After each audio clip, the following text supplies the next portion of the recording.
You'll know about those. Thanks again for tuning into yet another video. Infamous coming at you live from the West Coast. So let's go ahead and take a look at the FXRT fairing. I've had this for, I'd say, it's been a month. It's been, I think, a month or two. It's been a month or two. Of course, I'm in the process of getting this prepped.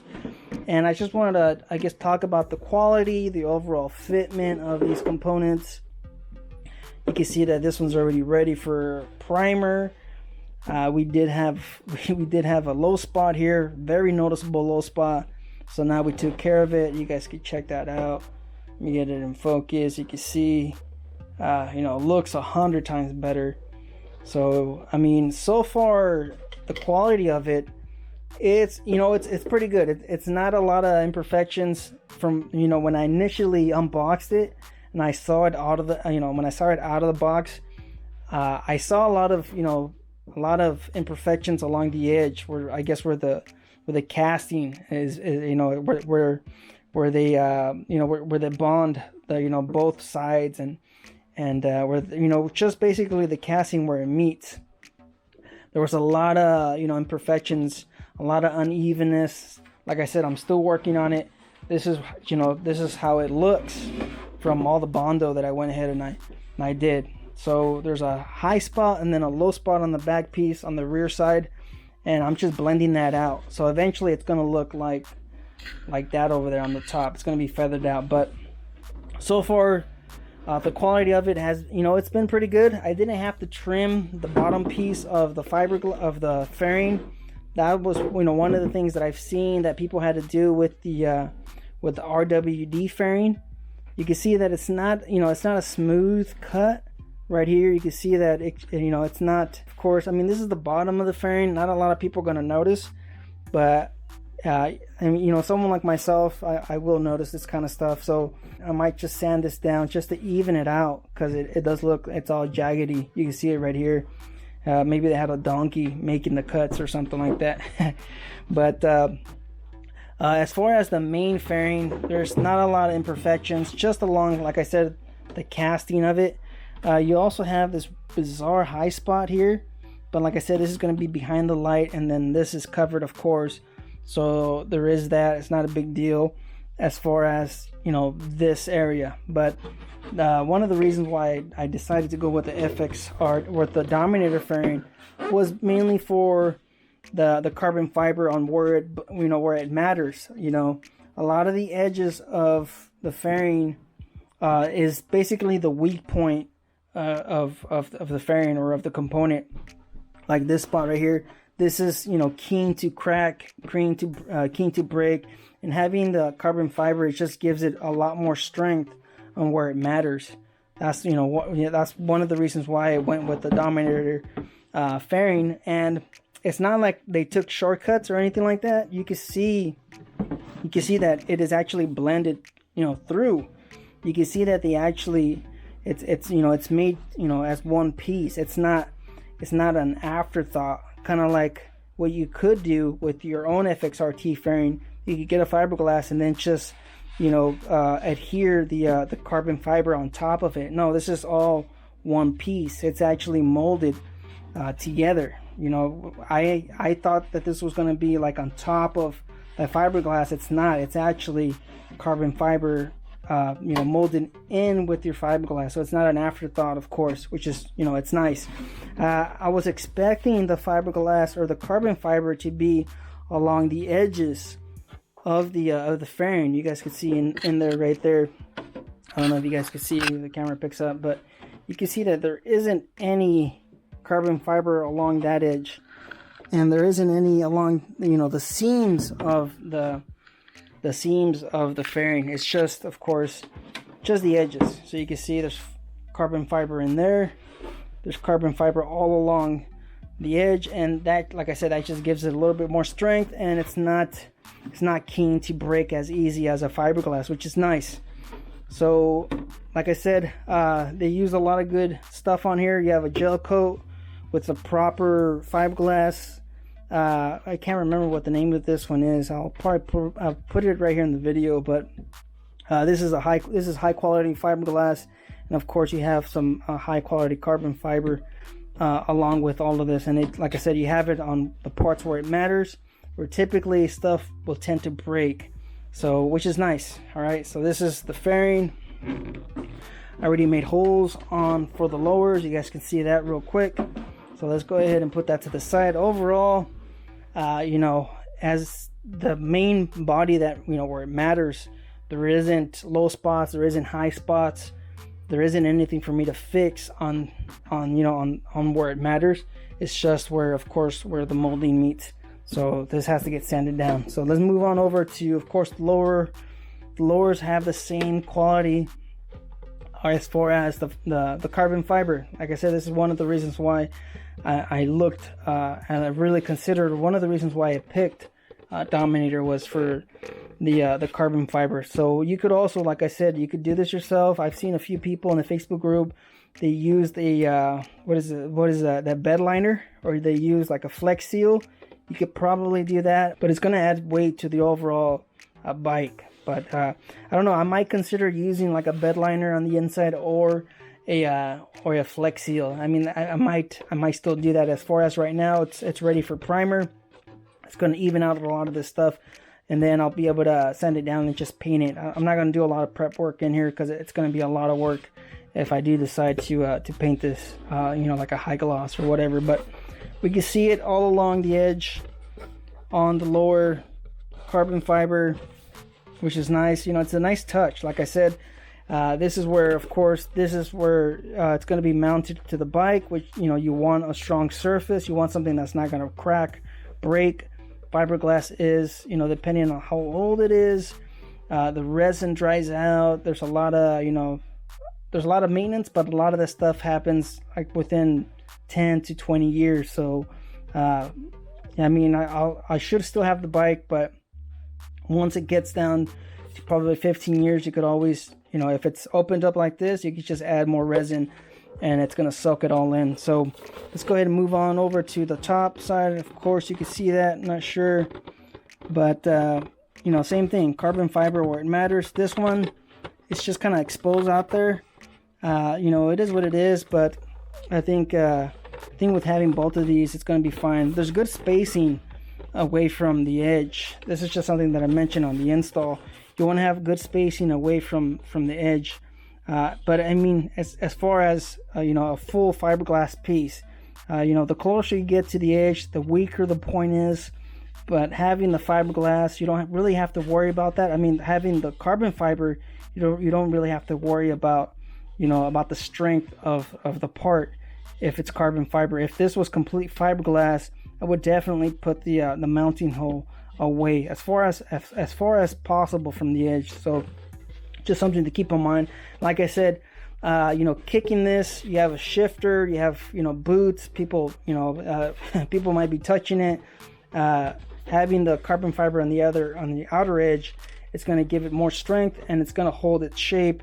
You're also, you know, you don't have to worry about kicking it or anything like that, because it's not going to crack, it's not going to break, because it's the carbon fiber, or as easily. So here's the other one, of course, same thing, carbon fiber all the way on the inside. There's multiple different options. Some of these come with speaker pods in them also. So maybe you're looking at doing something like that. There's just multiple different options, multiple different things to consider, or multiple different manufacturers to consider. So some of these are going to be all different. Some of these are, you know, some of these are going to be all the same. You know, as far as this side, you can see it's a little bit, you know, it's a little bit different, and that's only because you know, this gets really close to the jug. It gets really close to the cylinder. As far as, you know, uniform, it looks uniform. It's just that this side, it's closer to the exhaust. You also have the air breather, so it's got to be slightly different. This side right here, this is really close to my shifter peg. I'm not sure if that comes from that. I don't know, but I believe my foot, it does touch the, you know, the top of this with mid controls. So, you know, a lot of people are wondering about forwards and lowers that don't really fit. All right, but I mean, I've seen a few people, you know, be able to do it. It's just, I don't think it's going to look as good, because I've seen them trim into their lower it doesn't. I mean, it doesn't really look that good. But you know, there's people that they've been able to do it. So that's the Dominator lowers with the fairing. That's, you know, it's just talking about the overall quality, the prep, the carbon fiber, the reasons why I chose this, and another reason why I chose this was, you know, you get the cutout. I haven't taken this out. You have, you know, this is, you know, it's a different windshield. It's not like the old school, you know, the big bubble. There's a little bit of a shape here, and I'm guessing that's for your turn signals maybe, or maybe just the style. You can see right here that it cuts and then it goes up, which is pretty nice. Now you also get, of course, I haven't taken any of this stuff out, but you also get the little windshield for your headlight. You can see that it's 3D printed. You see that, you know, it's got the layers of a 3D printer. I don't know if that's something that you guys might like, but as far as the hardware, a lot of the hardware is actually, you know, it's like this. It's all, you know, 3D printed. All of it. You can even see this stuff right here. This is all 3D printed. You could also, of course, sand this down, prep it. It's up to you. You guys could do that. As far as myself, I think I'm gonna just sand this, you know, sand it down with the 320 and then see how it looks. And, you know, depending on, you know, how it looks, I'll probably spray it. You know, just you can see that the screws themselves are also 3D printed.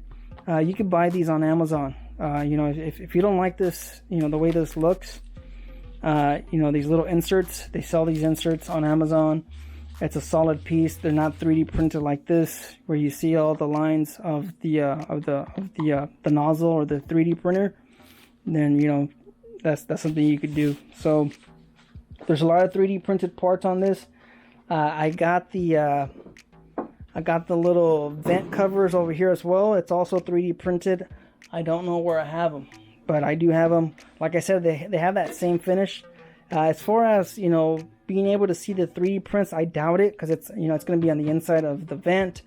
But like I said, it's just something that you probably won't like, that it's got the 3D print lines on everything. So I mean, that's going to have to require prep work. It's going to require primer, and then of course you'll have to paint it.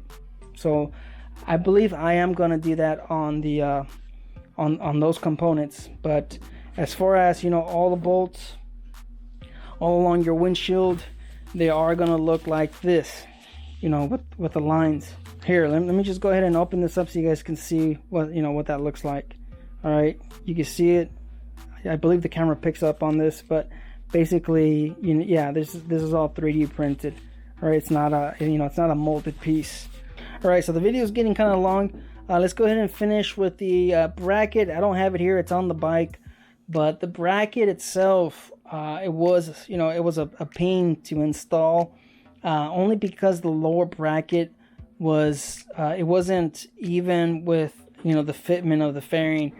I know these parts are handmade, but man, this thing was it was a complete pain, mainly because of the lower bracket. I had to put spacers above the engine mount, and then I had to put spacers behind the fairing. If you guys seen the video, that was the way for me to get this to install. And a lot of people in the comments say, you know what, I was able to bolt it up, no problems. You could bolt this up without the spacers, but man, the fairing is getting pulled. Let me show you the bottom of it, because the fairing wasn't, you know, that lower bracket was digging into my my fairing. You guys can, you know, see that right there. And this was just install. So imagine this after 5,000 miles, 10,000 miles. You know, the back of that lower bracket on the fairing, this is going to get, you know, it's going to wear, it's going to dig into it, and who knows, maybe eventually it'll probably crack. But you know, the good thing is this is carbon fiber, it could take it, but I mean, to at what point? So without the spacers that I you know, modified myself, this was going to be a problem, I say, down the road. But you can see from just installing it, it was digging into it. It's not at the right angle, and it's not at the right you know, spacing as far as the gap wise. But installing it without the without the spacers, this part gets pulled, it's getting yanked, and then of course the back of the mount is getting yanked, it's getting pulled, and then for some reason on my mount, this piece is closer to the gas tank. So I'm putting the spacers right over here. I don't know if you guys can see this, but I'm putting the spacers here, and then that shifts the fairing about a 1/4 inch, and then the spacing from the rear of the fender, of the rear of the fairing on my gas tank is even with just those, you know, minor modifications. So I mean, it depends. Somebody else on Instagram messaged me and told me the same thing. The lower bracket was a complete pain to deal with. They were saying that they were really, you know, upset about it. From the Facebook group, a lot of people seem to have a better experience with JD Customs FXRT fairing option. So maybe that's something you might consider. From what I've, you know, noticed on the Facebook group, they don't have to do any trimming. It's probably the easiest install as far as, you know, the FXRT fairing. There's some negatives about some other manufacturers, but I'll probably talk about that in another video because this video is already, you know, getting super long. You guys just stay out there, stay safe, don't believe everything you read. Life's a risk. Get out there and ride. Later.